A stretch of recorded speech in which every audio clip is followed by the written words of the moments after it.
This is about taking away Black Americans' opportunity to choose who they want to represent them. So whether that is white Representative Cohen, if that is Representative Pearson, who's Black, who's running for that same district, who is, running against Cohen, the bottom line is it was set up, the Article 2 of the Voting Rights Act was set up to allow my community to have the choice, because so many choices have been taken away from us. And so when you take that away, it is when you take, but that's the element we're going to focus on tonight. Michigan. Let's look at Michigan's congressional delegation. Yeah. I mean, there were a number of VRA seats that were drawn to make sure they had the appropriate amount of African-American voters, which, the assumption there is on the partisanship. Not a single one of them is represented by an African-American representative. And I got only representative in Congress. I have a problem with that. You have to admit, it is a little ironic that the woman now who is likely going to win the 9th district in Tennessee is a Black Republican woman as a result of this redistricting effort. It's likely going to be a Black Republican woman who beats that old white man. Could I make this very simple point? But that's racist? We're going to come back. It actually is. We're going to take a quick break, and then Tesla and that's exactly what happened. I've been texting with folks, and they're saying, and these are folks at the D-Trip saying, yes, this is a setback, but they feel like, they were trying to get 4 additional seats. Probably 2 of those they probably can get, particular if it's a wave. It could be a bad year. It could be a bad year. But listen, this is a big blow. Hakeem Jeffries. I basically wrote a column that was like, this was great for Hakeem Jeffries because he was all in on it. $38 million spent from a group affiliated with him. Obama was in on this, and now this is a big defeat. And one of the reasons why Virginia was so important as well was Democrats were anticipating this Supreme Court decision. Gerrymandering is wrong, and it really does not matter which party is doing it or what excuse they give to the public. Drawing political maps to guarantee your team wins before a single person even casts a vote is a total failure of the system. And that is the perspective I'm bringing to this video. We are not looking at this from the left or the right, but instead we're going to look at it straight on, right? As a CNN panel recently had one of those rare moments where someone actually said the quiet part out loud. And I want to walk you through exactly what happened because it explains everything about how political power functions in this country. We have 3 specific receipts to look at today, starting with what happened in Tennessee and why the racism argument fell apart on live television. From there, we will look at the moment panelists basically admitted this whole fight is about party power and nothing else. And finally, we will cover what happened in Indiana that nobody seems to want to talk about. If you want a plain English breakdown of how the map drawing game actually works and who is really paying the price for it, you should stay with me. So every 10 years, right after the census is finished, states have to redraw their congressional and state legislative districts to account for changes in the population. That process is officially called redistricting. And while it sounds like a boring administrative task on paper, it is actually one of the most powerful political tools in existence. Whoever draws those lines gets to decide which voters are grouped together. And that choice determines which party wins those seats and controls the legislature. Those are the people who write the laws affecting your healthcare, your taxes, your schools, and your paycheck. So the lines on a map translate directly into real outcomes in your daily life. And this is exactly why both parties fight over this process, like it is the last seat on a lifeboat. Gerrymandering is a term we use when those lines are drawn specifically to give one party an unfair advantage over the other. The word itself dates back to 1812, when Massachusetts Governor Elbridge Gerry approved a district so weirdly shaped that it looked like a salamander. A journalist at the time called it a gerrymander, and the name has stuck for over 2 centuries. This is not some new trick that one party invented recently, as both sides have been doing this for over 200 years. Any honest conversation about redistricting has to start with that fact, because the moment you pretend only one side is guilty, you have already lost the plot. There are 2 main ways to pull this off, and the first is a method called packing.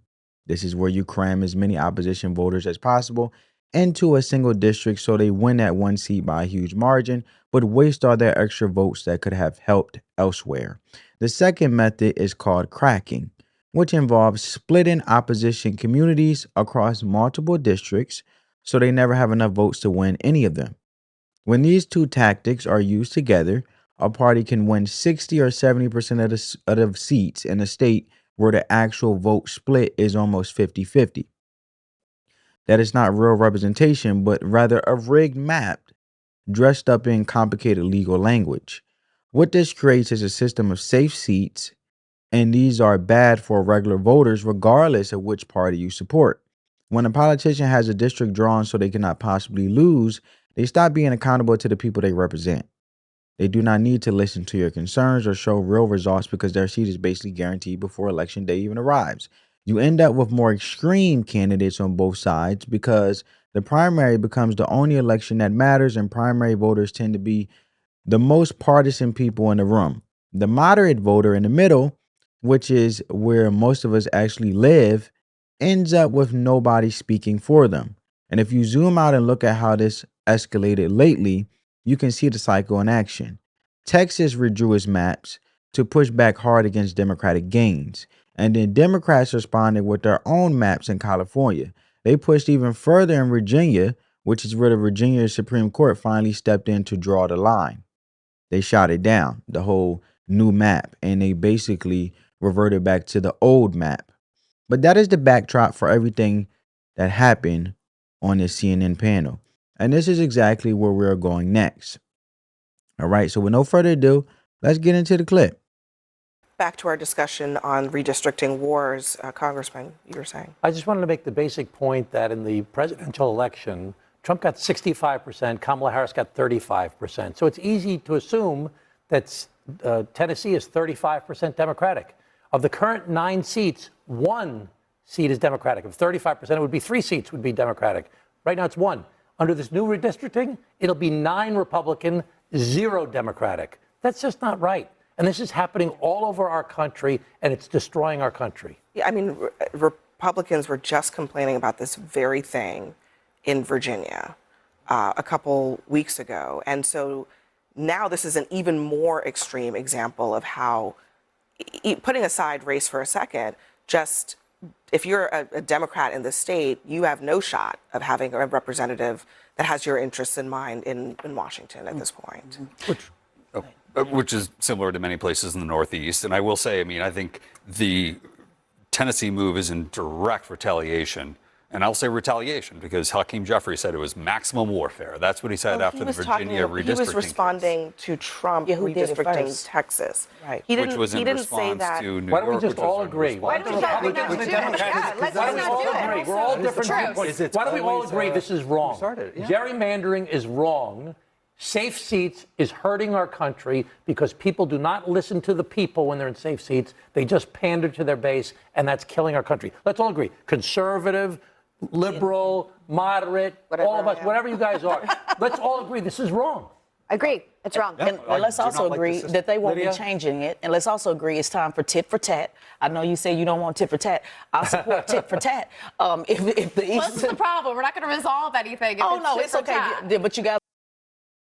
Tennessee recently finished redrawing its maps, and the new lines around Memphis carved out a district where a black Republican woman is now the favorite to win, despite her name is Michael Bergen. Despite that outcome, a CNN panelist still labeled the move as racist. And I want to sit with that for a second, because if you slow down and actually think about what's being said, the argument collapses under its own weight. The stated goal of protecting these districts has already been to ensure black voters have representation. Yet, when a black woman wins the seat, the response is still that the process was racist. I genuinely cannot follow that logic. I would love for someone to walk me through how that makes sense. And the only way that argument holds up is if representation was never really about the person in the seat, but was always about which party controls the office. That is the quiet part that usually stays hidden. It is the thing that got said without actually being said. If your definition of black representation only counts when the winner has a specific party label next to their name, then you aren't actually talking about representation at all. You are talking about a partisan head count, and you just dress it up in the language of civil rights to make it harder for people to argue against you. There is a real academic concept that explains this tension, which political scientists call the difference between descriptive and substantive representation. Descriptive representation means someone who looks like you is in the room, while substantive representation means someone in that room is actually fighting for the things that affect your daily life. The honest truth is that those two things do not always come together. You can have a representative who shares your background but does absolutely nothing for your community. Just like you can have a representative who does not share your background but spends every single day in office fighting for your interests. Neither party has a clean record here. As Democrats have held majority minority districts for decades in some cities, while those same communities are still waiting on real results, that isn't an attack on one side, but it is a pattern worth naming. The Tennessee situation is so revealing because when you apply the racism label to an outcome where a black candidate wins the district, you have shown your hand. The concern is no longer the racial makeup of the representation. The concern is the party affiliation. Once that becomes clear, the whole framing of the redistricting fight shifts because we are no longer talking about protecting communities. We are talking about protecting a political coalition. Those are two very different things. And voters deserve to know which conversation they are actually participating in. The recipe, I should say, the recipe doesn't require any spin or fancy explanation. A black woman wins the redrawn district, and the party that claimed the redrawn was racist continues to call it racist even after she wins. The only variable that changed in that equation is the party label. You should draw your own conclusion from that because the math is right there in front of us. You should draw your own conclusion, family. This matters far beyond the borders of Tennessee because the same logic gets applied everywhere these battles happen. The principle gets announced loudly, but when you follow the actual positions back to their source, you find a party protecting its own leverage. This brings us to the moment on the CNN panel where someone basically admitted exactly that on camera. Want to go there, so let's go there. Let's tit for tat. And with Representative Pearson, the energy that he brought today, and I put it out on my social media, everybody was loving it. They're not going to change it, so crying about it's not going to make a difference. California's going to make up the difference. Virginia's going to make up the difference. Organizing voters, Democrats need to flip the House and need to expand the Supreme Court because that's what this is about. But where does this end? It ends at the For the People's Act. That's it. The Democrats tried to pass and all voted for that banned partisan gerrymandering. It ends where we make dark money out of politics. It ends when you put Democrats who already voted for the John Lewis Voter Rights Act back in power and you actually pass those things that make voter election day a holiday, that give us mail-in ballots, that give us safety in voting. All the things the Republicans are currently trying to rip away. Voter suppression started with gerrymandering and then closing polling stations and then limiting drop boxes and then mail-in voting and early voting and same-day registration. Those are all taking away from certain communities that vote Democratic. We have to stop doing that. And it ends when you put Democrats in charge and you actually pass the laws that they tried to pass before and all voted for and Republicans voted against. It ends with Democrats in charge? That's the goal. Okay, that is the goal. That's why the gerrymandering and protections. And this is why the gerrymander keeps happening. But Lydia, Republicans are doing it in response to that. Should Republicans end put their weapons down and say, hey, let's stop. They actually did. In Indiana, they tried to do just that. They said, you know what? That is not a good example. In Indiana, they said, we're not going to gerrymander. Hold on, Lydia. That is not what happened, okay? Republicans did not. During this CNN panel, a Democrat panelist said out loud that all of this redistricting back and forth hurts Democrat power. She didn't say it hurts voters or hurts communities, but specifically that it hurts the power of the party.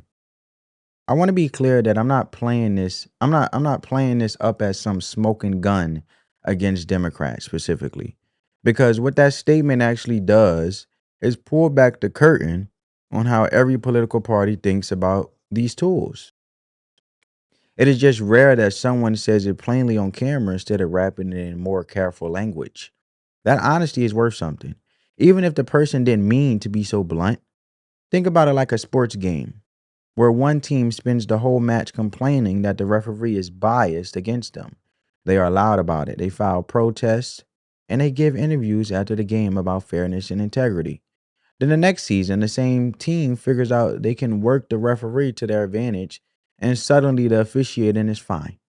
There are no more press conferences about fairness or protests about the rules. They just quietly accept the system they spent years calling corrupt because now the corruption is running in their direction. That isn't a Democrat thing or a Republican thing, but but it's just what happens when winning becomes the only real principle. The Virginia situation is the clearest example of where this went too far. In that state, Democrats drew a redistricting map that the Virginia Supreme Court eventually struck down. That isn't my personal commentary, but is a matter of court record. The reason that matters is not just the legal outcome, but what it did to the political conversation. Up to that point, you could credibly argue that one side was playing offense while the other was simply responding. Virginia removed that argument entirely, and once you had your own map thrown out by your own state's highest court, you can't claim the moral high ground on map drawing anymore. The overreach was real and documented, and it handed the other side justification they didn't even have to manufacture. This connects directly to a pattern that shows up across every political fight right now, including voter ID laws, mail-in ballot rules, and early voting access. Both sides frame every single one of these debates around the language of fairness and democratic participation. If you track the actual positions over time, you notice that the party that benefits from a particular rule almost always supports it, while the party that loses from it always opposes it. Then both sides explain their position using principles, but those principles shift depending on which way the rule cuts. Redistricting is just the version of this that happens every 10 years with maps instead of ballot deadlines. The problem isn't that politicians think about power, because that is what politicians do, and pretending otherwise is just naive. The real problem is when voters take the stated principles at face value without checking whether those principles get applied consistently. The moment you stop checking, politicians stop needing to be consistent. They know the language of fairness will land with their base whether or not their actual behavior matches it. So the language stays and the behavior follows whatever helps them win. And this CNN panel moment is useful not because it exposed one side, but because it gave every voter a clean and simple way to look at redistricting without the noise. You have to strip away the framing and watch what people admit when they think they are just making a talking point. The admission is right there on tape, and it says more than any policy document ever would. Now, let's talk about the story that actually surprised me. Nobody on this CNN panel seemed ready for the Indiana conversation, and I think that's exactly why it's worth spending real time on. Here's what happened. Republican state legislators in Indiana pushed back against their own party's redistricting effort. Not Democrats, not outside critics, but Republicans inside the building told their own leadership that the maps were wrong. Some of them paid for that position with their seats because they got primaried. They felt the pressure, and some of them eventually lost. They stood on principle when it cost them something real, which is the only version of a principle that actually counts. Why does that matter? Because one of the most common moves in any political argument is to treat the other side like a single organism where everyone thinks the same thing and acts in lockstep. It's easier to argue against a monolith than against a coalition of actual human beings with different views. But Indiana blows that up. It proves there are people inside the Republican Party willing to look at their own side's behavior and say, no, this is wrong, even when it's personally costly to say it. That's rare anywhere in politics right now, and it deserves honest acknowledgement, and to be fair and objective across the board, regardless of how you feel about the party overall. Now, here's the fair question, and I want to ask it straight without it sounding like a trap, because it's not meant to be one. Can Democrats point to a single elected Democrat who publicly and on record opposed what happened in California or Virginia? I'm not talking about a retired politician, an academic, or a commentator, but an elected Democrat who stood up against inside their own party structure and said, we shouldn't be doing this, while it was actually happening. Not a retired politician, not an academic or a commentator, but an elected Democrat. I'll wait. That question matters because it's the test of whether the stated commitment to fair maps is a real principle or a talking point that only activates when the other side is drawing the lines. I genuinely don't know the answer, and I'll be interested if someone in the comments does. Because if that person exists and I missed them, they deserve credit. Think about it from a credibility standpoint. If you tell your employer you are against a certain workplace policy, but every single time that policy benefits your department, you stay quiet, and every time it hurts your department, you file a complaint. Your employer eventually stops believing you actually oppose the policy, and they realize you oppose the outcome for you, which is a completely different thing. Political parties work exactly the same way with voters. The credibility of a position depends entirely on whether you hold it, even when it costs you something. And Indiana showed at least some Republicans did exactly that. The absence of a similar example on the Democratic side isn't proof of anything by itself, but it is a gap worth noticing. Abby Phillip brought up Indiana on this panel, thinking it was going to land as a checkmate moment, which would serve as proof that Republicans are hypocrites on redistricting. And look, I understand the logic of that move. If your opponent's own people are breaking ranks, that's supposed to be damaging. But the argument flipped. Because what Indiana actually demonstrates is that the GOP, whatever its faults on this issue, contains people willing to create internal friction over it. That's not nothing. That's actually how reform starts in any institution, coming from people inside who are willing to absorb the cost of dissent or of their opinions. The fact that it got raised as a gotcha and ended up supporting the opposite point is exactly the kind of moment this whole video is built around. One more thing worth naming here. Republican-led redistricting isn't automatically a winning strategy just because it's happening. Spreading voters thin across districts to flip more seats sounds smart on a whiteboard, but it creates more competitive races. Swing voters exist in those newly drawn districts, and swing voters don't read the party memo before they vote. Strategists model these things out and still get surprised every election cycle because real people don't behave like data points. So the confidence that aggressive map drawing automatically translate into durable political gains is not as solid as either side pretends when they're playing offense. Say we're going to stop doing this. Some Republicans voted against it, and then they were targeted by the president this week, and 5 out of 7 of them voted out of their seats. And while that was happening down in Florida, a Republican governor, Ron DeSantis, said that he was going to redistrict his state to eliminate Democratic representation. That was a moment. There is no ceasefire happening on the part of Republicans. That was a ceasefire. And in response to the ceasefire in Indiana, Virginia said, hold my beer, let me get rid of all of the wrong votes. You know, it wasn't a ceasefire, it was more like a mutiny. And President Trump hated the fact that they pushed back on him. And you know why he hated it so much? He hated it because it's not Indiana. That just doesn't. No one cares. Just saying, no one cares that they opted not to gerrymander. That's not the same thing as Republicans saying we're not going to gerrymander anymore. Because at the same time that was happening, they were planning to gerrymander in Florida. But you know what? You know what? All of those Republicans who were upset were right because Indiana said we're going to stop it. And then, and guess what? We don't want Virginia decided to gerrymander, so they were and then Republicans spent $6 million voting them out of their seats. And Democrats better start spending $12 million. So no ceasefire. We got to leave it there. Thank you very much for being here. We'll be back in.